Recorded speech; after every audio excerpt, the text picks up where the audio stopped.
자, 그러면 저희는 오비곤 MC넥스 있는데 개인적으로 제가 끌리는 종목은 MC넥스예요. 자동차. 그거 먼저 들어볼까요? 네. 예, 그러시죠. 예. 일단 오늘 그 오비고 MC넥스 이거는 그 제가 그 현대 그 오토앱을 좀 말씀드릴 때 앞으로의 시대는 그동안에 이제 그 배터리, 그러니까 2차 전지 그 주가들이 구조적인 상승이라는 부분은 맞습니다. 다만 이제 주가가 반등을 하면서 어떤 현상이냐면 기술적 지표의 가열권에 들어가게 되면 주가는 좀 쉽니다. 그러면 거기서 이제 바톤을 좀 받아야 되는데 예. 배터리라는 공통 부분은 전기차입니다. 즉 자율자동차는 영원히 지속된다는 이런 부분이라서 거기에 이제 센서 관련 부분을 좀 가져왔는데 그게 바로 이제 그 MC넥스다 이렇게 좀 우리가 볼 수 오비고는요? 있습니다. 오비고도 마찬가지로 거기에 이제 스마트카의 그 플랫폼 부분에 소프트웨어가 들어가는 부분이거든요. 그러니까 두 개 다 보면은 전기차의 자율자동차 관련주라 이렇게 보시면 될 것 같습니다. 알겠습니다. 이쪽 한 줄평 들어볼게요. 두 종목. 한 줄 소개. IMBC 정치 섹터로 봐도 된다는 의견이 있는데 어떻게 보시나요? 박영선 테마주라는 또 의견이 있는데. 네. 아니 뭐 그거는 뭐 이미 뭐 지나간 옛날 얘기고 그러니까 뭐 어느 뭐 박영선 나오지도 않는데. 호랑이 네. 담배 폐지 시절 얘기고 예. 요즘 호랑이도 금연하는 시대입니다. 예. 그렇군요. 예. 한 줄 평은 K 콘텐츠가 대세다 이렇게 한 줄 평으로 말씀드리겠습니다. K 컨텐츠가 대세다. 역시 예. 주도주죠. 이것도 좋네요. 또 한 줄 평이요. 알겠습니다. 자, 그러면은 MC넥스부터 먼저 자세하게 좀 들어보도록 하겠습니다. 예, 제가 한 줄 평을 까먹었습니다. 예. 저도 까먹었습니다. 4분기 실적이 아주 좋다. 4분기 실적이 아주 좋다. 이렇게 좀 말씀을 좀 드리면서 예.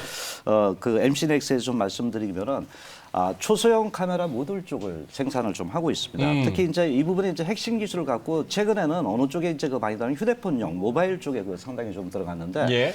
제가 주목하는 부분 중에 하나는 바로 자동차용 카메라 모듈입니다. 그래서 이 부분의 그 사업 확장이 아까 자율자동차가 좀 맞물리고 있다 이렇게 좀 볼 수 있는데 이 기업은 그 자체적 구동 솔루션도 갖고 있어요. 그래서 이런 그 하드 쪽과 소프트웨어를 같이 겸비했기 때문에 경쟁력을 좀 갖고 있다는 것이 하나의 특징인데 특히 이제 제가 보는 거는 아까 말씀드린 센싱 카메라 부분입니다.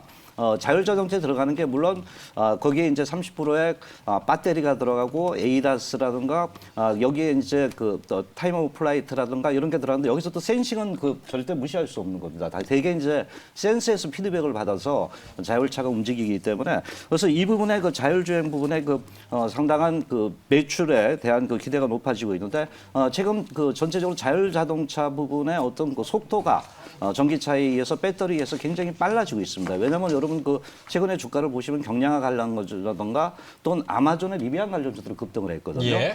또한 최근에 그 우리가 그 판 기업들을 보면은 페이스북이라든가 아마존 모두 지금 자율자동차 쪽에 진입을 하고 있습니다. 그래서 이런 부분은 관련 기업들이 당연히 저는 구조적인 성장의 매출을 이루어질 수 있다 이렇게 좀 보는데 그래서 아까 제가 좀 주목했던 부분은 4분기 매출이라 이렇게 말씀드렸잖아요.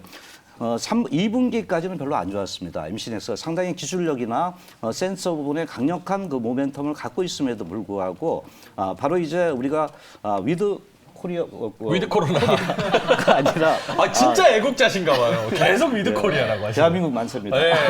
노제팬 위드 코리아. 그래서 그 코로나 부분, 예. 이 부분과 더불어서 그 차량용 반도체 부분이 그 최근에 그래서 계속 재고가 부족했습니다. 그래서 이런 부분 때문에 1, 2분기 때 글로벌 기업들의 그 매출이 그 생산이 줄어들면서 거기서 좀 약간 고전을 좀 했습니다. 그런데 3분기 이후에 턴어라운드 조짐이라는데 CEO도 또 얘기를 했습니다. 우리 그 4분기에 가서는 매출이 약 그 전체적으로 그 역대 최대 매출을 갖다 달성할 수 있을 것이라는 것을 얘기했던 부분인데 지금 뭐냐면 아까 말씀드렸던 이런 소량용 차량용 반도체 그 센서 매출에 대한 아주 그 핵심력을 갖고 있기 때문에 상당한 매출인데 요번에 그 봤을 때 그 매출 부분의 그 현재 10월 달에 한 매출 1,000억 정도를 지금 예상하고 있는데 4분기에 4천억 정도입니다. 근데 이 4천억 정도를 예상하는 부분은 2019년도에 최고의 매출을 예상을 만들었는데 그 당시에 4분기 매출액을 보더라도 뭐 지금보다는 훨씬 적은 이런 부분입니다. 그래서 합쳐서 한 3천억 정도 이런 그 4분기 매출을 낼 수 있다는 것은 이제 이 기업도 바로 이제 센서형의 그 카메라 모듈을 갖고 턴어라운드 시점이 4분기, 3분기부터 나타나고 있다. 이렇게 보면 결국은 저는 이렇게 보거든요. 실적을 달고 간다고 볼 때 주가는 간다는 거거든요. 예. 즉 뭐냐면 우리가 이제 공원에 가면 강아지 막 천방지축으로 날뛰잖아요. 그래요? 낙이죠. 네. 바깥에 나가면. 근데 결국은 주인한테 간답니다. 예. 그래서 제가 볼 때 실적이 좋아진다면 결국 주가는 이런 랜덤 터크를 가더라도 그 주가를 따라간다. 우리가 뭐 이렇게 그 접근을 좀 해볼 수가 있겠죠. 저희 예. 강아지는 풀어놓으면 도망가던데요. 예. 저도 풀어놔서 도망가서 옆 동네에서 경찰이 찾으셨습니다. 그 먹이를 좀 갖고 가세요. 먹이를 좀 갖고 예, 가야 맛있는 되는군요. 거. 네. 알겠습니다. 네. 뭐 강영욱 모신 줄 알았습니다. 자, 알겠습니다. MC넥스 저는 뭐 사실 내용은 네. 우리 시청자분들이 워낙 또 MC넥스를 잘 아시니까 네네. 사실 내용적인 부분은 다 아실 거라고 생각이 들어요. 근데 궁금한 거는 차트로 접근을 좀 해볼게요. 네네. 차트가 1년 차트로 쭉 봤을 때 한 번 크게 미끄러졌었고 네네. 그리고 또 한 번 크게 미끄러졌었습니다. 그렇게 네네. 2단계로 두 번 미끄러졌었는데 네네. 그렇게 두 번 미끄러지고 최근에 좀 고개를 좀 드는 네네. 그런 그렇죠. 모양새예요. 예, 예. 그래서 전에 미끄러지기 전 주가 고개를 네. 좀 회복하냐 마냐의 딱 분기점에 있는데 그렇죠. 예. 그걸 어떻게 뚫을 수 있을까요? 그거 뚫면 대박이죠. 그거 뚫으면 대박이에요. 그점을 그거까지 노리는 건 아니고. 예. 그래서 지금 차트 흐름을 좀 보도록 하겠습니다. 예. 그러면 그 말씀을 하셨길래 과거에 주가가 반등했던 영역을 봤을 때는 결국 실적이었습니다. 주가가 상당히 그 급등을 좀 했었고 제가 아까 2분기, 3분기, 1분기, 2분기가 등토의 계절이었습니다. 아까 말씀드렸다시피 어떤 부분이었냐면 이런 그 글로벌 기업들이 그 차량용 반도체와 코로나 부분에 의해서 이런 그 생산이 좀 줄어들었습니다. 그래서 이 구간에서 당연히 그 1, 2분기 제가 아까 말씀을 드렸던 부분인데 주가가 많이 빠졌습니다. 그래서 이제 3분기 때 그 어느 정도 실적이 저점을 찍었을 때 차트 모양이 나타나고 있다는 부분인데 여기 보시면은 이제 그동안 낙폭은 계속 있었습니다. 근데 이제 고개를 아까 들었다 그랬잖아요. 예. 고개를 드는데 중요한 부분은 뭐냐면 주가가 저는 이제 추세 매매를 우리 회원님들하고 이제 많이 하기 때문에 예.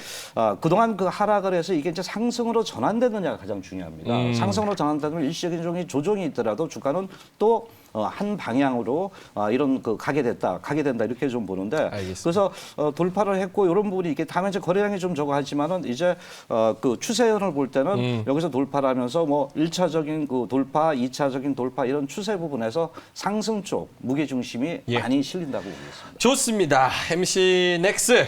뭐 차트도 알아봤고 내용도 알아봤습니다. 일단은 마음속에 저장하도록 하겠습니다.